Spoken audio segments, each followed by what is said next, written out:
parfois des gens, quand j'étais à Kinshasa, dans un bus, un pasteur qui entre avec la Bible. Parfois une Bible déchiquetée, déjà abîmée. Il parle un mauvais français. Mais comme il tient la parole, les gens le respectent. Ils se taisent dans les bus pour l'écouter parce qu'il tient la parole. Parce qu'il prêche. Même si beaucoup de gens savent qu'il le fait pour son ventre. Mais les gens écoutent. Comme il parle de Dieu, on doit l'écouter. Mais il est favorisé, ce monsieur-là, parce qu'il parle. Nous l'écoutons parce qu'il vient avec la Bible. Parce que s'il n'a pas la Bible, nous ne l'écoutons pas.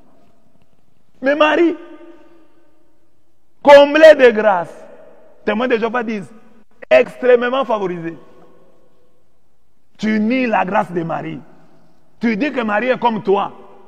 Et il y a des pasteurs qui réclament pour eux plus de respect qu'ils n'en ont envers la mère de Jésus,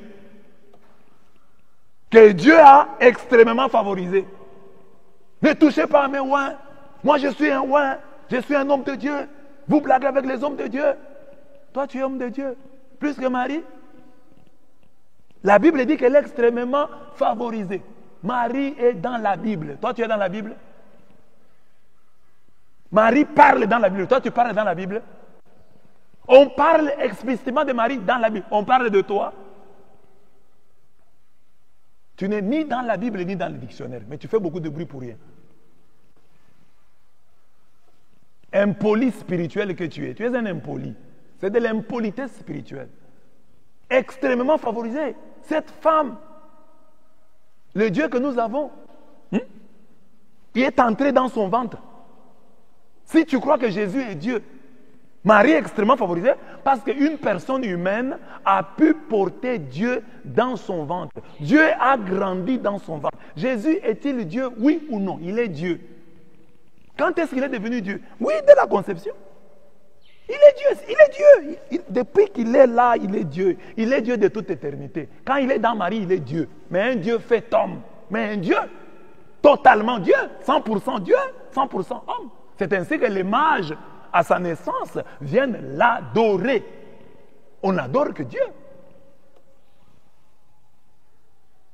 Il est Dieu.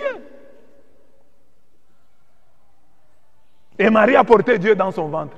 Et tu dis qu'elle n'est pas extrêmement favorisée. Toi, tu porteras Dieu dans ton ventre quand? La parole que toi, tu tiens en main, elle s'est faite chair en lui.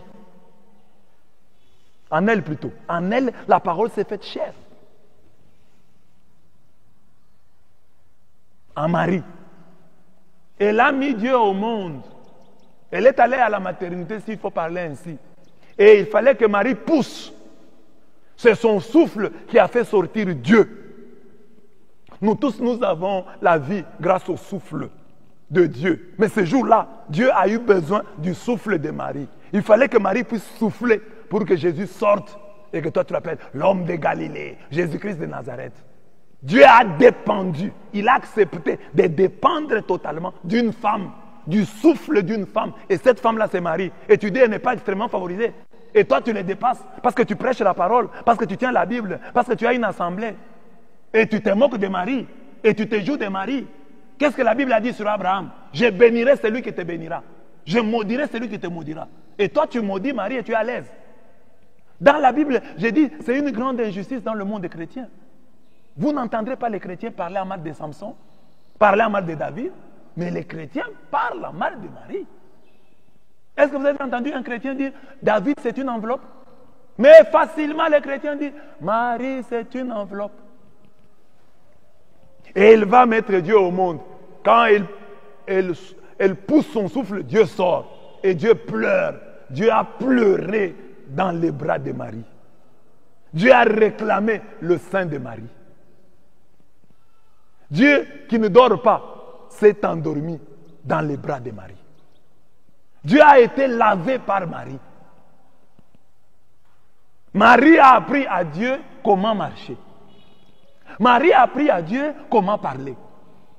Et tu dis, c'est une femme comme toutes les femmes. Que toi tu la dépasses. Tu n'as pas honte.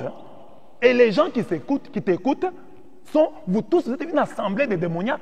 Comment des gens peuvent écouter un pasteur comme ça qui se moque de la mère de Dieu? Et toi, chrétien, qui est dans cette église-là, tu pourrais te moquer de la mère de ton pasteur. Et lui, nous les catholiques, nous disons, nous aimons tellement Jésus, notre amour pour lui est tellement grand qu'il réjaillit, il va même jusqu'à toucher Marie. C'est tout à fait normal.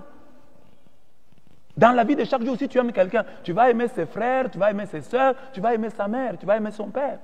Comme nous aimons Jésus, nous aimons sa mère.